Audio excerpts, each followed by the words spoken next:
The Honourable Mary Ann Street. Thank you very much, Mr. Chairman. I rise to speak to this because I spoke in the first reading of this Freedom Camping Bill, and having seen some of the effects of the people whose behaviour we are trying to alter in this legislation firsthand in Nelson, in fact very close to where I live. It was of great interest to me, and I supported its introduction to the House. What we have now, however, is a piece of legislation, albeit somewhat amended by the Select Committee, and I welcome some of those amendments.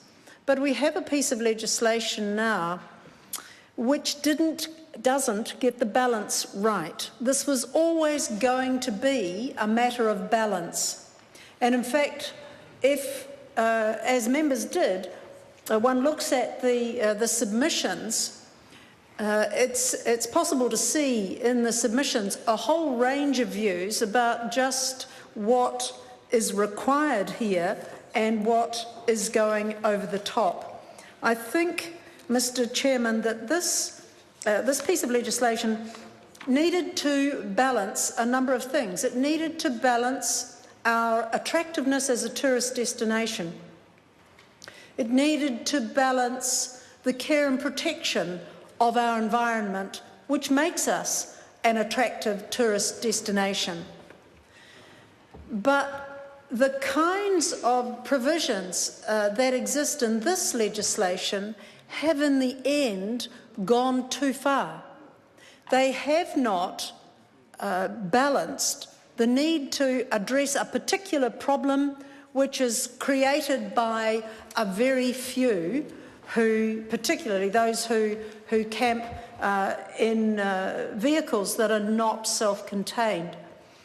And so instead of looking at how infrastructure might be developed or how the situation might be avoided, the legislation simply comes down with all the force of a sledgehammer onto people who are criminalised for doing something which is part of our national identity, habit, our way of being.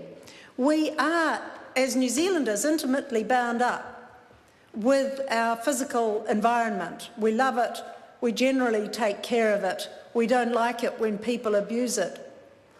But suddenly to criminalise people in the way that this bill does not serve a useful purpose. And Mr. Chairman, at the risk of seeming to be somewhat irrelevant to the case at issue here, I really want to draw attention to the fact that there was once upon a time, under the previous Labor government, the Sanitary Works Subsidy Scheme, which was a government subsidy for small communities to put in place toilet facilities and dump stations. And that has been done away with by this government.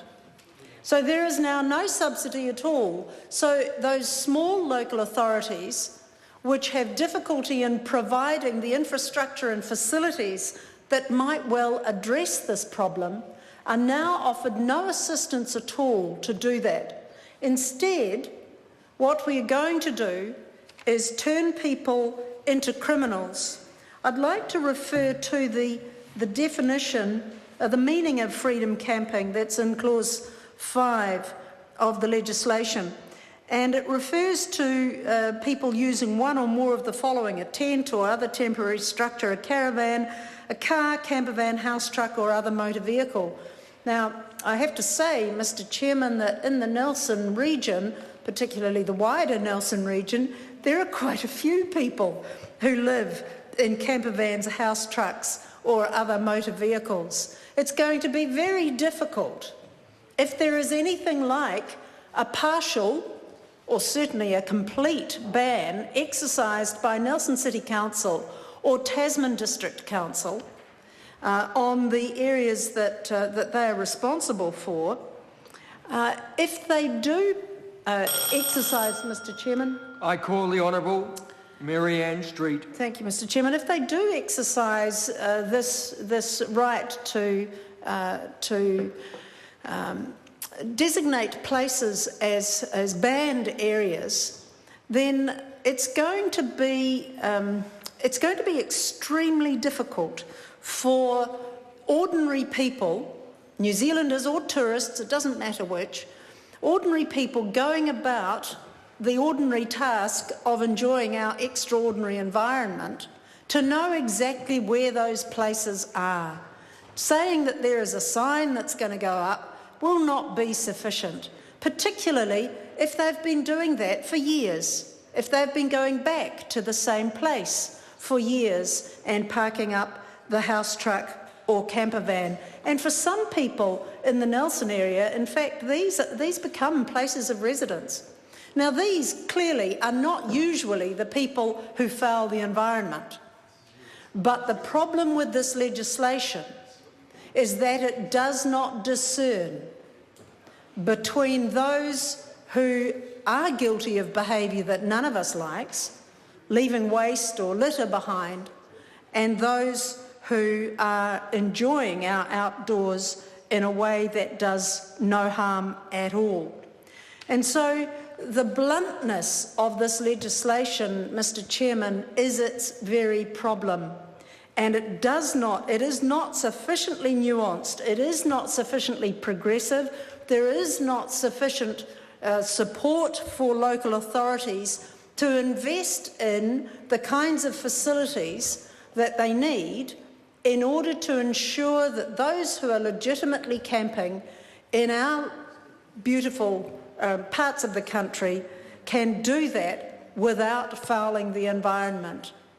Now, this piece of legislation is coming in under urgency tonight because everybody wants to get it through in time for the Rugby World Cup. Well, quite frankly, Mr Chairman, there's going to be a huge problem when the Rugby World Cup comes along.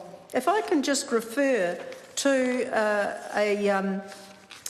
a statement, a reported statement in the Nelson Mail of the 20th of May, where one of the councillors of the Nelson City Council said that there were likely to be 1,000 extra camper vans in the city that would park during Rugby World Cup events in Nelson this year.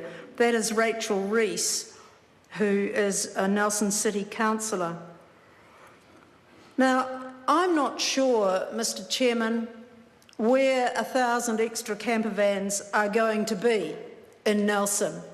If the Nelson City Council starts to exercise some bans and say everywhere except the end of Sovereign Street, which is one of the areas close to where I live, which was problematic, it would make much more sense if they were in fact to invest in installing some facilities at the end of Sovereign Street or in Neil Park and say, come and park your camper van down here and we'll provide some facilities.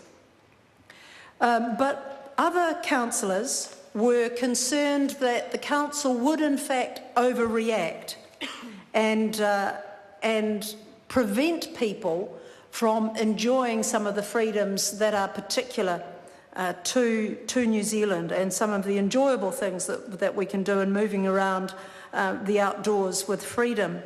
And this bill gives the Nelson City Council and the Tasman District Council, as it stands at the moment, the power to overreact. And that is our concern about this bill. It doesn't get the balance right. It tries to address a real problem, certainly, and I acknowledge that there is a problem, but it is a problem created by a minority. And in fact, to bring the legislation down as it is, with the force that it has, is nanny statism of the worst kind. And I think the members opposite ought to reflect on that a bit, because the moment they got the opportunity when they were in opposition, they tried to use the label of nanny state to prevent just such legislation as this.